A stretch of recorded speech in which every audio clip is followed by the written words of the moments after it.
Bonjour, je m'appelle Julien. J'ai appris à mes dépens que l'on peut tout faire correctement dans un mariage et le voir s'effondrer malgré tout, parce qu'on ne peut pas contrôler les choix d'une autre personne. J'étais marié à Gabrielle depuis 3 ans et demi quand j'ai découvert sa liaison.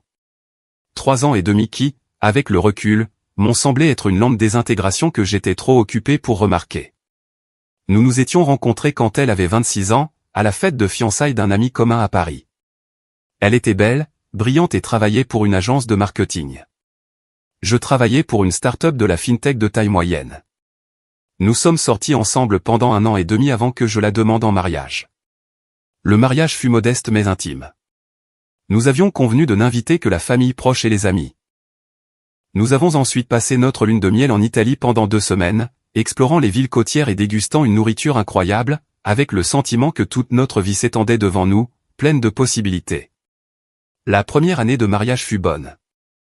Nous voulions tous les deux des enfants un jour, mais nous avions convenu d'attendre quelques années, de construire d'abord une stabilité financière, de nous établir pour ne pas avoir de difficultés en tant que parents. Je me suis jeté à corps perdu dans le travail avec cet objectif en tête.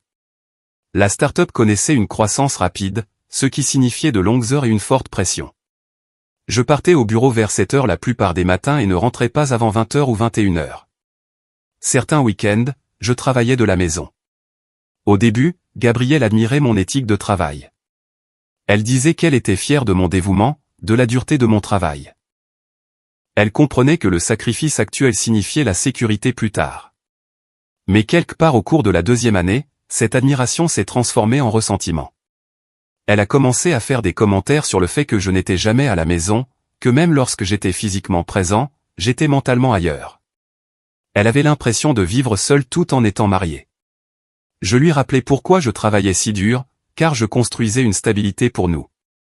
Qu'une fois que j'aurais été promu ingénieur senior, ce qui approchait, je le sentais, je pourrais réduire la cadence, établir de meilleures limites, être plus présent.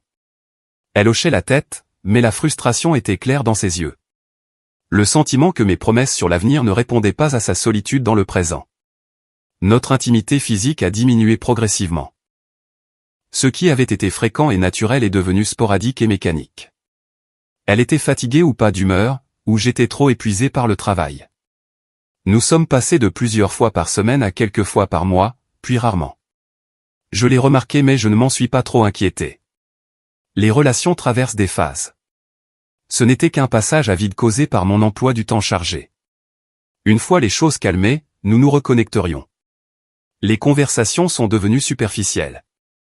Elle me parlait de sa journée au travail, et j'écoutais à moitié tout en me débattant mentalement avec ma prochaine tâche. Je parlais de mes projets et voyais ses yeux se voiler de désintérêt. Nous occupions le même espace mais existions dans des mondes séparés. Pourtant, je me disais que nous allions bien. Le mariage exigeait du travail et de la patience. Nous traversions une saison difficile, mais nous en sortirions plus forts.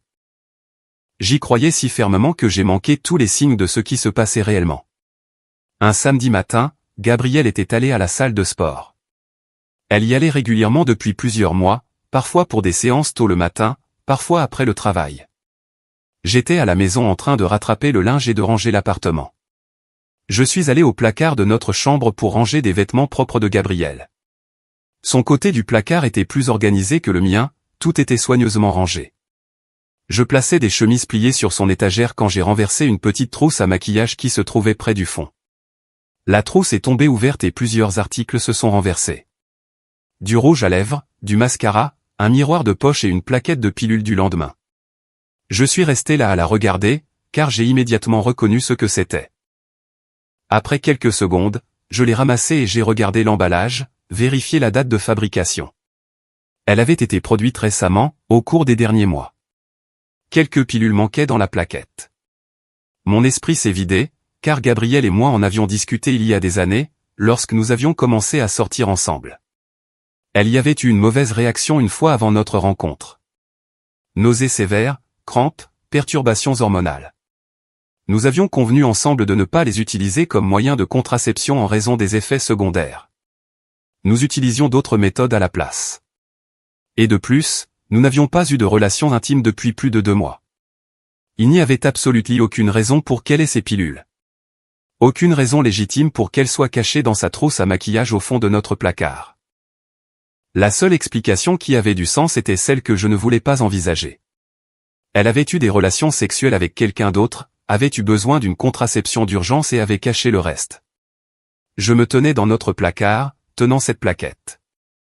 Tout ce que je croyais à propos de notre mariage, de qui était Gabriel, de ce que nous construisions ensemble, tout cela était soudainement incertain. Une partie de moi voulait la confronter immédiatement, exiger une explication, la forcer à me regarder dans les yeux et à me dire la vérité. Mais une autre partie me disait de vérifier d'abord, d'être certain avant d'agir. Car si je me trompais, s'il y avait une explication innocente que je ne pouvais imaginer, la confronter avec une accusation endommagerait irrémédiablement notre relation. J'ai donc remis les pilules du lendemain dans la trousse à maquillage, j'ai tout arrangé exactement comme c'était, j'ai fini de ranger le linge et je me suis forcé à agir normalement quand Gabriel est rentré de la salle de sport, en sueur et joyeuse, me racontant sa séance d'entraînement. Au cours des jours suivants, je suis devenu quelqu'un que je n'avais jamais été auparavant. Méfiant et secret. J'attendais les moments où Gabriel était sous la douche ou avait laissé son téléphone en charge alors qu'elle était dans une autre pièce. Je le prenais, le déverrouillais. Je connaissais son code d'accès depuis des années. Nous ne nous étions jamais cachés nos téléphones, et je vérifiais ses messages. La plupart des conversations étaient banales. Des discussions de travail, des projets avec des amis, des messages avec sa mère. Mais il y avait des lacunes. Des conversations supprimées entre elle et sa meilleure amie. Son historique de messages avec plusieurs contacts avait été complètement effacé, ce qui était inhabituel. Gabriel n'était pas du genre à supprimer régulièrement des messages. J'ai trouvé un échange qui n'avait pas été complètement effacé. Des messages avec quelqu'un enregistrés dans son téléphone uniquement avec les initiales, DM. La conversation avait été principalement supprimée, mais quelques messages récents d'elle subsistaient. Merci pour ce matin. J'en avais besoin. De DM, toujours heureux de t'aider à transpirer. Clin d'œil. D'elle, arrête. Tu vas nous faire prendre. De DM, détends-toi. Personne ne fait attention à la salle de sport. La salle de sport? Je me suis demandé, l'endroit où elle allait si régulièrement depuis des mois. J'ai consulté le site web de sa salle de sport, regardé la page du personnel et trouvé un homme avec ses initiales. C'est un entraîneur personnel et un instructeur de fitness en groupe. C'était là, la confirmation que je cherchais et que j'espérais désespérément ne pas trouver. Ma femme avait une liaison avec son instructeur de gym. J'ai remis son téléphone là où elle l'avait laissé. Au cours des 2 jours suivants, j'ai vécu dans cette étrange double réalité.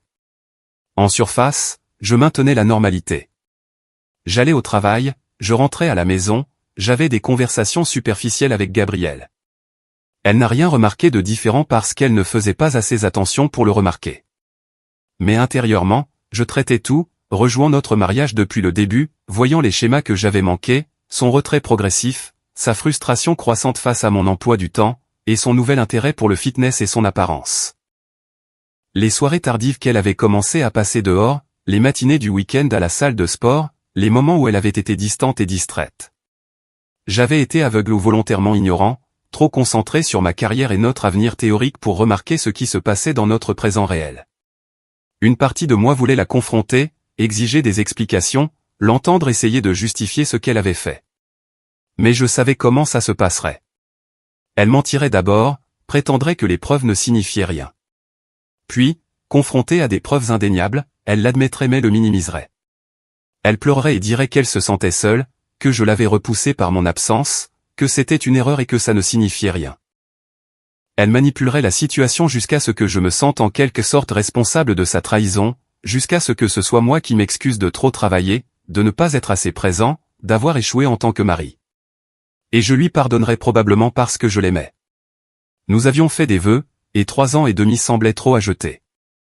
Nous essaierions de reconstruire, d'aller en thérapie de couple. Je travaillerais moins, serais plus présent. Elle promettrait que ça n'arriverait plus jamais. Et peut-être que non. Ou peut-être que oui, mais de manière plus discrète la prochaine fois. Mais la confiance serait rompue. Je me demanderais toujours où elle était vraiment, à qui elle envoyait vraiment des textos. Chaque fois qu'elle irait à la salle de sport ou passerait une soirée tardive, je serais méfiant. Nous boiterions dans un mariage brisé, maintenu par l'obligation et la peur de recommencer à zéro. Cet avenir me semblait pire que l'alternative. J'ai donc fait un choix différent. J'ai décidé de partir définitivement, de m'éloigner complètement plutôt que de rester et de m'empoisonner lentement avec le ressentiment et la suspicion. J'ai consulté une avocate spécialiste du divorce avec qui j'ai pris contact en ligne, j'ai pris rendez-vous et je lui ai expliqué la situation. L'avocate a exposé la procédure. La loi en Île-de-France autorisait le divorce sans faute, ce qui signifiait que je n'avais pas besoin de prouver l'adultère au tribunal, même si je pouvais jurer qu'elle en avait un. Nous déposerions les papiers, établirions une période de séparation, négocierions la répartition des biens et finaliserions tout en quelques mois si Gabriel coopérait. J'ai demandé à l'avocate de préparer les documents. Je voulais que tout soit prêt avant de passer à l'action. Pendant les 3 semaines suivantes, j'ai discrètement organisé ma vie pour le départ. J'ai présenté ma démission à l'entreprise où je travaillais sans que ma femme le sache, j'ai ouvert un nouveau compte bancaire dans une autre institution et j'ai lentement transféré de l'argent de notre compte joint vers mon nouveau compte individuel. Pas tout, ce qui aurait été remarqué, juste assez pour établir mon indépendance financière. J'ai commencé à déménager progressivement certaines de mes affaires. Quelques boîtes de livres et de vêtements dans un garde-meuble que j'avais loué. Rien que Gabriel remarquerait l'absence, mais assez pour que je n'ai pas à revenir pour plusieurs voyages. J'ai postulé à des postes de contractuel à distance auprès d'entreprises dans d'autres villes. Je m'étais bâti une solide réputation d'ingénieur logiciel. Trouver du travail en freelance n'était pas aussi difficile que si j'avais été un débutant. Même si je n'obtenais aucune offre, mes économies me permettraient de vivre confortablement pendant des mois. J'ai cherché des appartements dans des endroits assez éloignés de Paris pour avoir l'impression d'un nouveau départ complet mais toujours dans une ville avec de bonnes opportunités technologiques si je voulais m'y installer de façon permanente. J'ai trouvé un petit 2 pièces dans un quartier décent. J'ai commencé le processus de signature du bail. J'ai construit cette stratégie de sortie à l'insu de Gabrielle. Je ne voulais pas qu'elle puisse me retrouver facilement si elle le décidait. Je refusais de rester chez des amis communs pendant que je cherchais un emploi et un appartement. Je ne voulais pas être retrouvé avant d'être prêt. Peut-être jamais. Le matin de mon départ, Gabriel est parti travailler tôt à son agence et ne serait pas de retour avant le soir. Après son départ, j'ai agi rapidement. J'ai emballé le reste de mes affaires dans ma voiture, j'ai laissé la plupart des meubles, les ustensiles de cuisine, tous les biens partagés que nous avions accumulés. Je ne voulais rien qui me rappelle le mariage. Les papiers du divorce étaient la seule chose qui m'avait retenu dans cette maison plus longtemps que je n'aurais dû. Je les ai laissés sur la commode de Gabriel dans notre chambre. J'ai posé mon alliance sur les papiers. Je n'ai pas laissé de mots. Les papiers disaient tout ce qu'il y avait à dire. J'ai fait un dernier tour de l'appartement que nous avions partagé et je n'ai ressenti qu'un engourdissement. J'ai verrouillé la porte derrière moi, j'ai laissé ma clé dans la boîte aux lettres, je suis monté dans ma voiture et j'ai roulé vers l'ouest. J'avais tracé un itinéraire qui me semblait réconfortant. J'ai dormi dans des motels bon marché, j'ai payé en espèces quand je le pouvais. J'ai déconnecté mon ancien téléphone et en ai activé un nouveau avec un nouveau numéro. J'ai supprimé tous mes comptes de médias sociaux alors que j'étais assis dans une chambre de motel en Bourgogne. Au moment où je suis arrivé à Nantes, je m'étais effectivement effacé de mon ancienne vie. L'appartement que j'avais loué était petit et presque vide. J'avais expédié quelques cartons à l'avance mais n'avais pas beaucoup de meubles. J'ai acheté un matelas et quelques produits de base, j'ai installé mon ordinateur portable dans la chambre et j'ai commencé le travail de contractuel à distance que j'avais réussi à obtenir. Je suis tombé dans une routine qui était à la fois nouvelle et familière. Le travail pendant la journée, l'exploration de la ville le soir et le week-end. Je me suis construit une vie qui m'appartenait entièrement, sans aucun lien avec mon passé. Je n'avais aucune idée de la réaction de Gabrielle en trouvant les papiers du divorce. Si elle avait été choquée ou soulagée, si elle avait essayé d'appeler mon numéro déconnecté ou si elle s'était présentée à mon travail pour s'entendre dire que j'avais démissionné. Si elle avait pleuré ou été en colère ou si elle était simplement passée à autre chose avec son nouvel homme, je ne lui avais laissé aucun moyen de me joindre. Aucune piste à suivre. Mon avocate gérait toutes les communications par les voies légales officielles. L'avocat de Gabrielle pouvait contacter mon avocate, mais Gabrielle elle-même n'avait aucun moyen de me contacter directement. Étrangement, ne pas savoir était mieux. Si j'étais resté et l'avais confrontée, j'aurais dû entendre ses explications, ses excuses et ses tentatives de justification. J'aurais dû la regarder pleurer et prétendre qu'elle m'aimait toujours tout en me demandant comment elle avait pu faire ça si elle m'aimait. De cette façon, il y avait juste une séparation nette. Le mariage était terminé. Nous divorcions.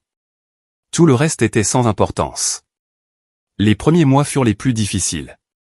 Non pas parce que Gabriel me manquait spécifiquement, mais parce que l'idée de ce que je pensais que nous avions me manquait. L'avenir vers lequel j'avais travaillé s'était évaporé. Je suis passé par plusieurs phases. La colère face à sa trahison. La colère contre moi-même pour avoir manqué les signes.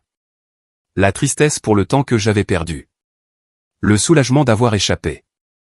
L'engourdissement lorsque les émotions devenaient trop fortes. Lentement, j'ai recommencé à me sentir plus humain.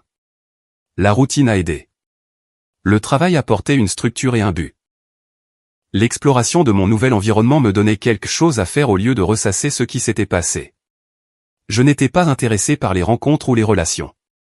L'idée de faire à nouveau confiance à quelqu'un, d'être vulnérable, me semblait impossible. J'avais tout donné à Gabrielle, et elle avait tout trahi. Pourquoi risquerais-je cela à nouveau? Mais j'étais bien seul. Mieux que bien, en fait. Il y avait une liberté dans la solitude. Personne à décevoir avec mon emploi du temps. Personne à qui en vouloir pour ma carrière ou mes ambitions. Personne à qui mentir ou de qui se cacher. Le divorce a été finalisé environ 8 mois après mon départ. Mon avocate a tout géré à distance. La répartition des biens a été simple. Nous avons partagé nos économies communes. J'ai gardé ma voiture et mes comptes de retraite. Gabriel a gardé les siens. Pas de maison à se disputer puisque nous étions locataires. Pas d'enfants pour compliquer la garde. Le jour où c'est devenu officiel, Michel m'a envoyé un message. Décret de divorce signé. Vous êtes à nouveau légalement célibataire. J'espère que vous allez bien où que vous soyez. J'ai ressenti un sentiment de clôture. Ce chapitre était terminé. Je pouvais maintenant aller de l'avant complètement. Au cours des mois suivants, la vie a continué à s'installer dans sa nouvelle normalité. Mon travail de contractuel s'est transformé en un poste à temps plein à distance dans une autre entreprise. J'aimais Nantes et j'ai décidé de rester. Je me suis fait quelques amis au cours de mes explorations. Rien de profond, mais suffisamment de relations sociales occasionnelles pour ne pas devenir complètement isolé. J'ai commencé à suivre une thérapie. Parler de ce qui s'était passé avec quelqu'un d'objectif m'a aidé à traiter les sentiments que je portais. Le thérapeute m'a aidé à comprendre les schémas dans lesquels j'étais tombé. Comment j'avais utilisé le travail comme une échappatoire même avant la liaison. Comment j'avais ignoré les problèmes dans mon mariage plutôt que de les aborder. Et comment je devais trouver un équilibre si je voulais un jour avoir à nouveau une relation saine. Je n'étais pas sûr de le vouloir, mais j'appréciais de mieux me comprendre, quoi qu'il en soit. Puis, environ 2 ans après avoir quitté Paris, j'ai repris contact avec un ami commun de l'époque d'Île-de-France, quelqu'un que j'avais connu par l'intermédiaire de Gabriel au début, mais avec qui j'étais devenu ami de manière indépendante. Au cours de notre interaction, je lui avais spécifiquement demandé de garder mes coordonnées confidentielles si quelqu'un le demandait un jour. Apparemment, garder des secrets n'était pas son point fort. Quelques mois après avoir repris contact avec cet ami commun, on a frappé à la porte de mon appartement un samedi après-midi. Je l'ai ouverte et j'ai trouvé Gabrielle debout là. Elle avait l'air différente, habillée de manière décontractée en jean et pull. Nous sommes restés là à nous regarder pendant un long moment. Je me suis senti étonnamment calme, sans colère ni blessure qui revenait. Juste cette évaluation tranquille de l'étrangère à ma porte qui était autrefois ma femme. Elle a demandé si nous pouvions parler. Sa voix était douce, presque hésitante. J'ai envisagé de dire non, de fermer la porte et de maintenir la limite que j'avais établie en partant, mais la curiosité l'a emporté. Je voulais savoir ce qu'elle était venue de si loin pour dire. Je me suis écarté et je l'ai laissé entrer. Mon appartement était petit et peu meublé.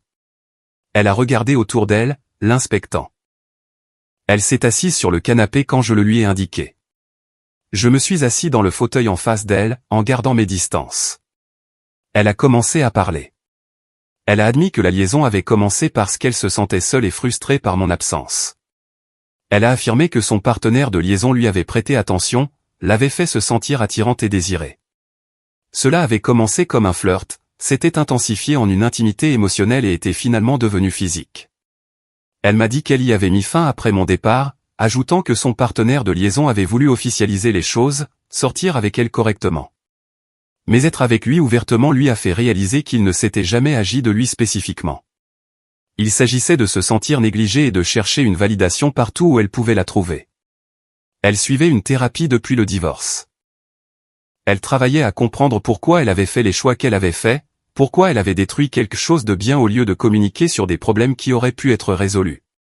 Elle a dit que je ne méritais pas ce qu'elle avait fait, que sa solitude n'excusait pas sa trahison, qu'elle avait été faible et égoïste, et qu'elle avait blessé quelqu'un qui avait travaillé dur pour construire un avenir pour eux deux. Elle s'est excusée et a directement reconnu les dommages qu'elle avait causés.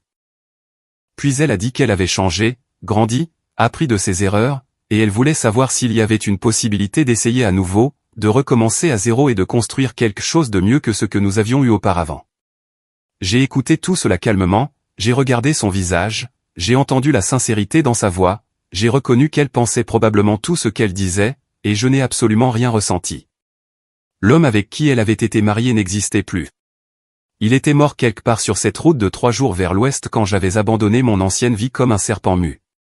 Je l'ai remercié pour ses excuses, je lui ai dit qu'il fallait du courage pour venir ici, pour tout admettre, pour prendre ses responsabilités. Puis je lui ai dit que j'avais trouvé la paix dans ma nouvelle vie, que je lui avais pardonné sincèrement parce que garder de la colère était un poison. Mais le pardon ne signifiait pas la réconciliation. J'avais tourné la page et appris à apprécier la solitude et que la vie ne l'incluait plus. Des larmes ont coulé sur son visage. Elle était venue ici en espérant quelque chose que je ne pouvais pas lui donner.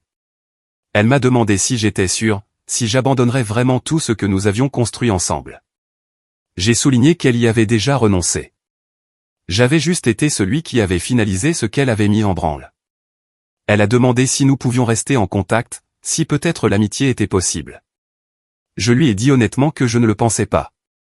Non pas parce que je la détestais, mais parce que j'avais besoin d'une séparation nette pour avancer complètement. Rester en contact ne ferait que me maintenir lié à un passé que j'avais travaillé dur à laisser derrière moi.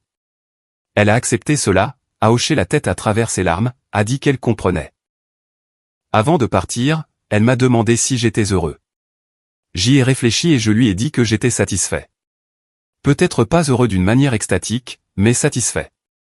Je ne me tue plus au travail pour un avenir qui pourrait ne jamais arriver. Je vis simplement dans le présent et je trouve de la satisfaction dans les choses simples. Elle a dit qu'elle était contente, qu'elle espérait que je trouverais quelqu'un qui me méritait. Je ne lui ai pas dit que je ne cherchais pas. Cela semblait inutilement cruel. Elle est partie. J'ai fermé la porte derrière elle. Je n'ai plus jamais eu de nouvelles d'elle. Je ne sais pas si elle a tourné la page, trouvé quelqu'un de nouveau, si elle est restée à Paris ou si elle a déménagé ailleurs. Et ça me va de ne pas savoir. La liaison avait mis fin à mon mariage, mais ma réponse à celle-ci m'avait apporté quelque chose d'inattendu. Une liberté totale de reconstruire ma vie selon mes propres termes. Avec le recul, je comprends beaucoup plus clairement ce qui n'a pas fonctionné. J'avais utilisé le travail comme une excuse pour éviter d'être réellement présent dans mon mariage. Je me disais que je construisais un avenir tout en ignorant le présent. Gabriel se sentait seul et cherchait des liens ailleurs. Nous avions tous les deux échoué. Son échec était plus dramatique, une véritable trahison des vœux, j'avais aussi échoué à ma manière plus discrète. Mais je comprends aussi que reconnaître mes échecs n'excuse pas sa trahison. Les deux choses peuvent être vraies. J'aurais pu être un meilleur mari. Et elle a quand même choisi de tricher plutôt que de communiquer ou de partir honorablement. Les pilules du lendemain cachées dans son placard, les messages supprimés et les mensonges par omission étaient des choix qu'elle avait faits qui n'avaient rien à voir avec mon emploi du temps. Et mon choix de partir discrètement plutôt que de la confronter. C'était de l'autopréservation. Prendre le contrôle de la situation en m'en retirant complètement. Certains pourraient appeler cela de la lâcheté, fuir au lieu de se battre pour le mariage. Mais j'appelle ça de la sagesse, reconnaître que certaines choses ne peuvent pas être réparées et ne devraient pas l'être. Que parfois, le choix le plus sain est de s'éloigner complètement. Le divorce m'a coûté 3 ans et demi de ma vie. Un peu d'argent dans le règlement, l'avenir que j'avais imaginé. Mais il m'a donné quelque chose de plus précieux, une table rase, la chance de reconstruire sans le poids de la trahison et de la confiance brisée, la liberté de devenir quelqu'un de meilleur que celui que j'avais été. Elle avait dit qu'elle avait changé. Peut-être qu'elle l'avait fait. Les gens peuvent grandir et apprendre de leurs erreurs.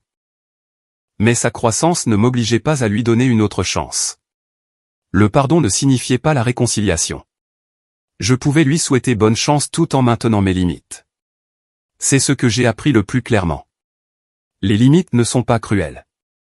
Elles sont nécessaires comme fondement du respect de soi. J'avais pardonné à Gabrielle pour la liaison. J'avais traité la colère, la blessure et la trahison jusqu'à ce qu'elle ne me contrôle plus. Mais le pardon n'effaçait pas la mémoire. Ne reconstruisait pas la confiance qui avait été brisée. Ne créez pas d'obligation de la laisser revenir dans ma vie. J'avais tourné la page parce que parfois, la chose la plus gentille que vous puissiez faire pour vous-même et pour l'autre personne est de laisser tomber. Ce n'est pas fuir. C'est choisir la paix. Et je ne l'ai jamais regretté.